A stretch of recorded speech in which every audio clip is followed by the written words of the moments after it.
folks, Rob Haddo here, and I'd like to make a bit more of a lengthier, meatier video today, talking about assessments, just general. See, I'm a massage therapist, I'm a registered massage therapist, and one thing we have to note is that as a general rule, our assessment skills aren't the greatest. It's not because of poor training, although in a lot of cases that can be a factor. It's not because of lack of knowledge. Our education is actually pretty robust. It's context. See, it's not that our assessment skills suck either.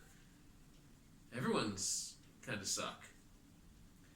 We talk about assessing to find the cause of pain when we're using a Descartesian method, which would be a little weird given that pain's a lot more complex than that. And right there, you're dooming yourself to failure.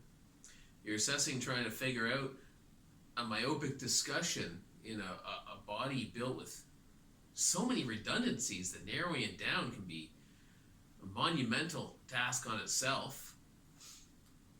And we're trying to figure out what's wrong when there are so many things that can duplicate that symptom profile that it's ridiculous. Like, I'm known for having really good assessment skills, and honestly, I don't think I'm right that often.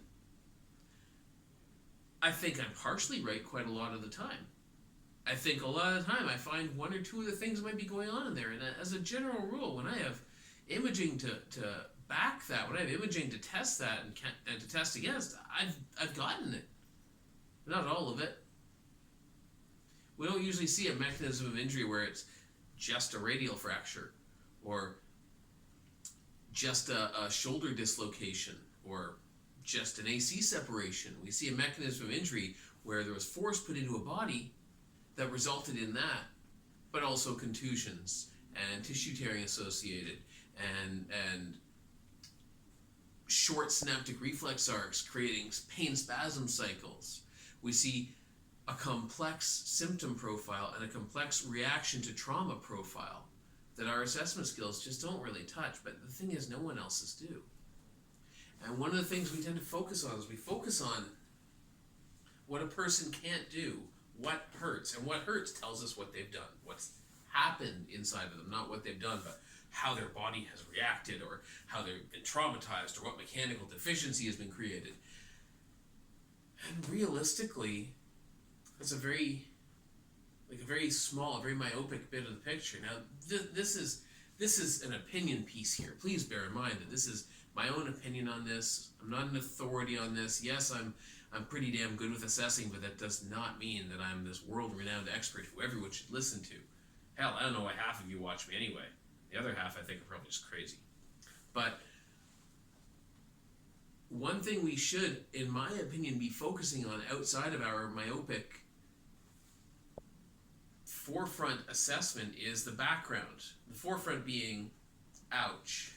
The forefront being, when I check my blind spot, I get pain like this. What does that leave? So if we look at 100% of movement in the neck, for example, and now that person is missing some part of that movement, what is the 1 minus that movement? What's the 100% minus the movement? What's the percentage left over minus that movement? What can they do? That's our background, really. Our foreground is the obvious stuff. This ouches, I notice the ouch. But you often don't notice things until it's taken away. So what else hasn't been taken away? What can that person do? Because that assessment now, if we look at it that way, we have a more complete assessment. We're looking at the ouch, yes, we're looking at, oh, you have a positive Kemp's quadrant test, or a positive Sperling's test, or pick a test.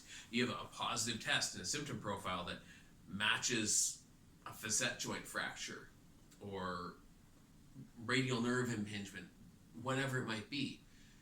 But what's left over that you can do safely? Because in the coming days to weeks to months, depending on what's happened to you, that's what we need to concentrate on and grow. If our treatments are focused on getting someone better, if they're therapeutic treatments, they need to be focused on what that person can do and how to expand it rather than what they can't do and how to minimize it.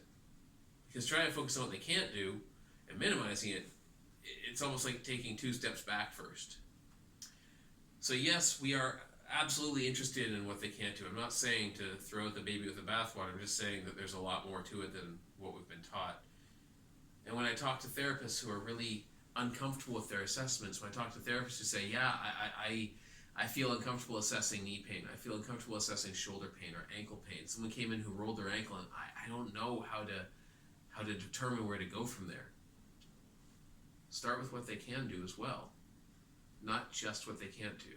The what they can't do is kind of our red flags and everything, yes, but your treatment, your rehab process needs to be based on what they can do. And so, yeah, it's a simple, really basic concept, I know, but it's a concept that should really be addressed.